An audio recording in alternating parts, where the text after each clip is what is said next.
So I always think it's nice just to start by just bringing ourselves into our bodies, just arriving in the space or wherever you are at home as well. Maybe just taking a moment with our eyes closed just to think what's been going on with us this week. Our preoccupations and concerns. And we do bring some of that in with us today. Our minds are always racing on different things. Let's just be aware of what we're thinking about, what we're concerned with.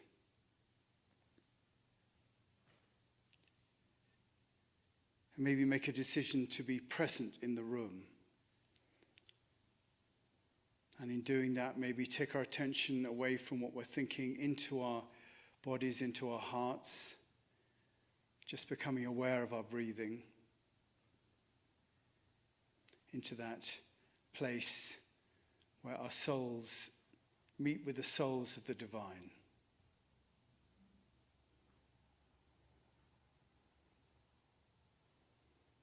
O love divine, to whom all hearts are open, all desires known, and from whom no secrets are hidden. Come and cleanse the thoughts of our hearts by the inspiration of your Holy Spirit, that we may perfectly love you and worthily magnify your holy name.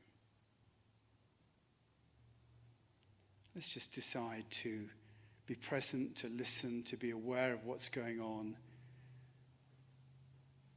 and just to hear whatever comes our way. Amen. Well, I can't really start today without acknowledging the Queen's Platinum Jubilee, which seems to be going on everywhere but here. So I had to do that. Very happy, Ma'am, if you're watching. But I did think I'd start with some T.S. Eliot, just a good old American English poet. And it's just I've got this theme of community, and there's this wonderful poem from T.S. Eliot called The Rock. And it just sort of sums up the whole idea of community that we've been talking about. Let me show you the work of the humble. Listen. In the vacant places, we will build with new bricks. Where the bricks are fallen, we will build with new stone. Where the beams are rotten, we will build new timbers. Where the word is unspoken, we will build with new speech. There is work together. A church for all, a job for each, every man to his work. What life have you, if not a life together? There's not life that's not community, and no community not lived in praise of God.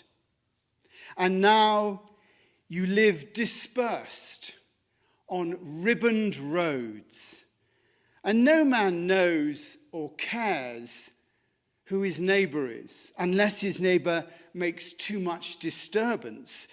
But all dash to and fro in motor cars, familiar with the roads and settled nowhere. Much to cast down, much to build, much to restore. Let not the work delay, time and arm not waste. Let the clay be dug from the pit, let the saw cut the stone, let the fire not be quenched in the forge. The word of the Lord came to me saying, O miserable cities of designing men, O wretched generation of enlightened men, betrayed in the maze of your ingenuities, sold by the proceeds of your proper invention. I have given you hands which you turn from worship. I have given you speech for endless palaver. I have given you my law and you set up commissions. I've given you lips, you express friendly sentiments. I've given you hearts for reciprocal distrust. I've given you the power of choice, and you only alternate between futile speculation and unconsidered action. And the wind shall say, here are decent, godless people. Their only monument, an asphalt road and 1,000 golf balls. When the stranger says, what is the meaning of this city? Do you huddle closer together because you love each other? What will you answer? We all dwell together to make money from each other. Or, this is a community. I think those are fantastic words from Eliot about the clear need of the recognition of community and the recognition of the sacred within community. And that's why we're here. It says in our mission statement that the Aspen Chapel is to remind peoples that there is foremost a spiritual dimension to existence. Now, we come together as a community here at the chapel, I think because of our shared values and a desire to see the world a better place. For me, our community here is about participating, sounds a bit grand, but it is what I think, in the evolution of consciousness by making our own individual and corporate loving response to the world. We affirm the unitive nature of all things here. We affirm our interdependence and the need for responsible global citizenship in a world that is fraught with divisions. And the way we do that is through our commitment to our own personal transformation. You know, I think all of us are called individually to our own personal transformation, called by the universe and by God into a more intimate relationship.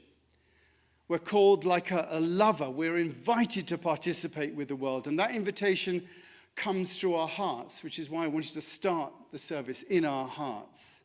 By opening our hearts, we open our heart to the universe and to what it's saying to us, and to hear the feeling of joy of that calling of the universe. Scott Peck describes community. He wrote the Road Less Traveled. He describes community as a group of individuals who've learned to communicate honestly with each other, whose relationship goes deeper than the masks of their composure, and they develop some significant commitment to rejoice together, to mourn together, to delight in each other, and to think of each other as we think of ourselves.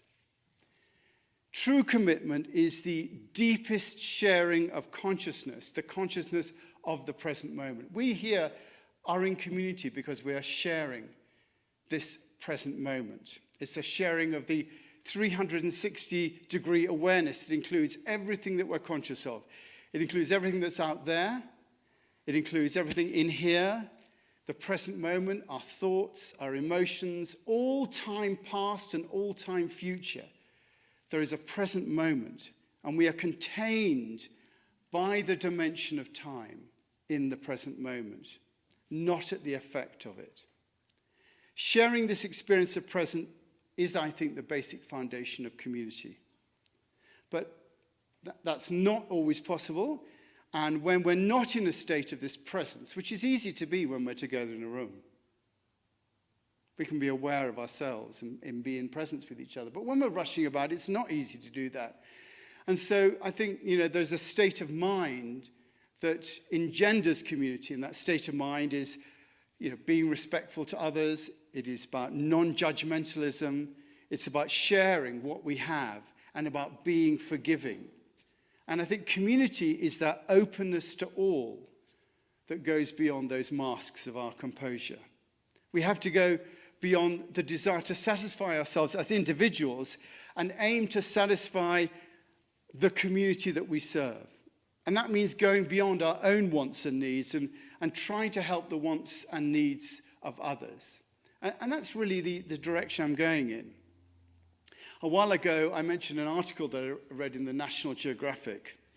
It's called "Why Ski Towns Are Seeing More Suicides." Why ski towns are seeing more suicides. It's by Kelly Macmillan. She says, people come here, they try to set up a life, and it's probably not what they expected.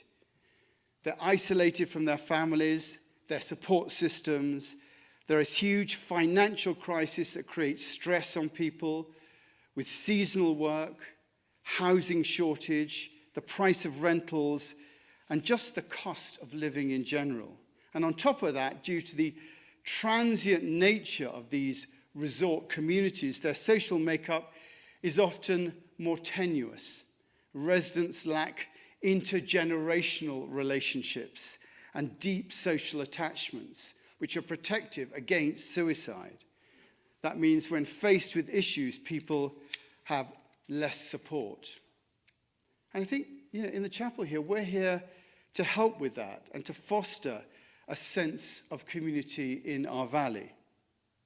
Here in Aspen, I think we, the chapel, are the visually present icon serving as a reminder of the spiritual side of Aspen's mind, body, and spirit ideal. You come off the roundabout, boom, there it is. And it says, spirit, straight away. We're that reminder. And not only the building, but we have to be that reminder as individuals. I said last week that we were little seeds of community, and we have to provide that community. I think that is our baseline. Our very existence, I think, is predicated on the fact that we try to make a positive contribution to the world. And that starts with the person sitting next to you here, or sitting next to you on the sofa at home.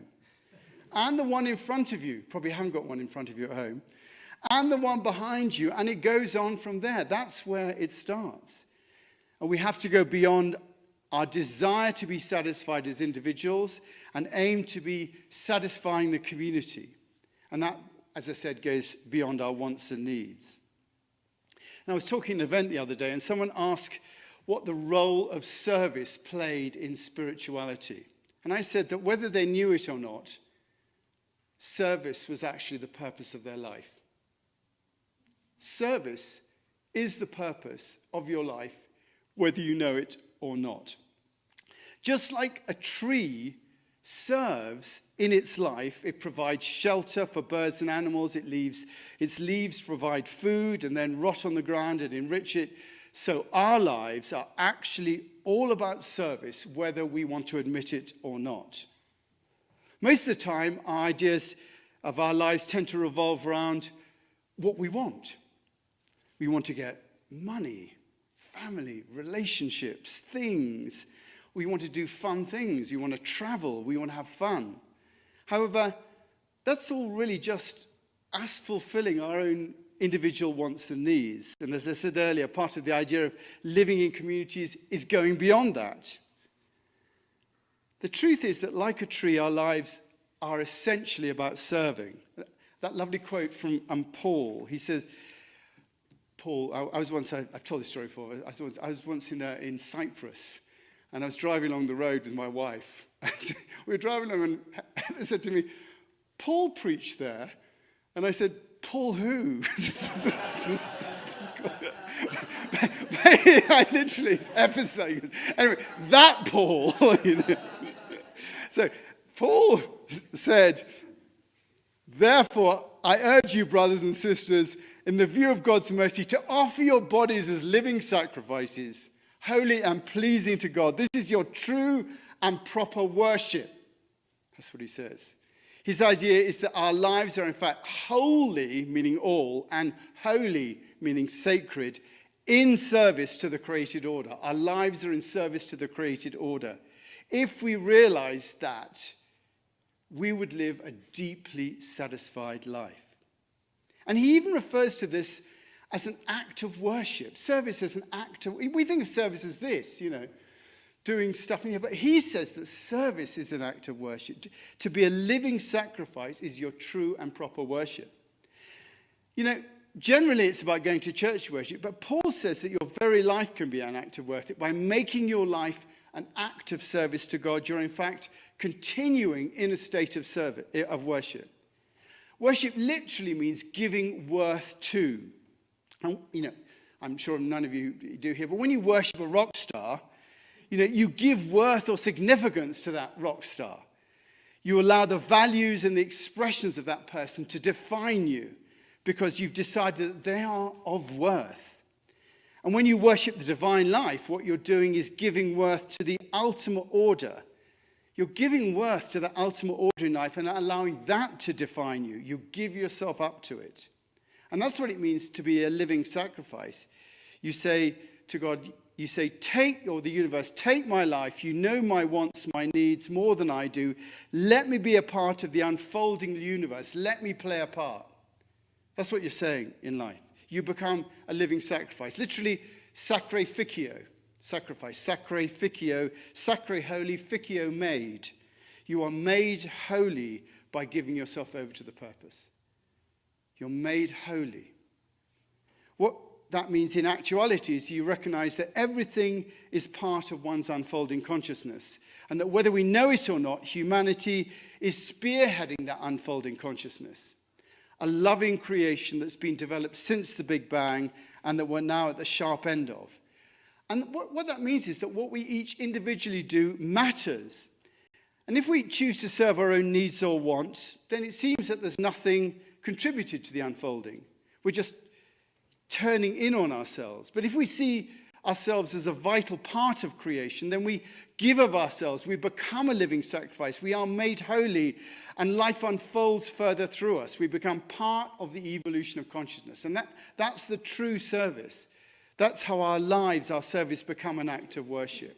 We give ourselves so that life may develop and that evolution may carry on through us. Now, that is a bit of a lofty ambition. And, how do we bring that down to everyday life? How do we separate our own natural wants and needs from, becoming part of something bigger?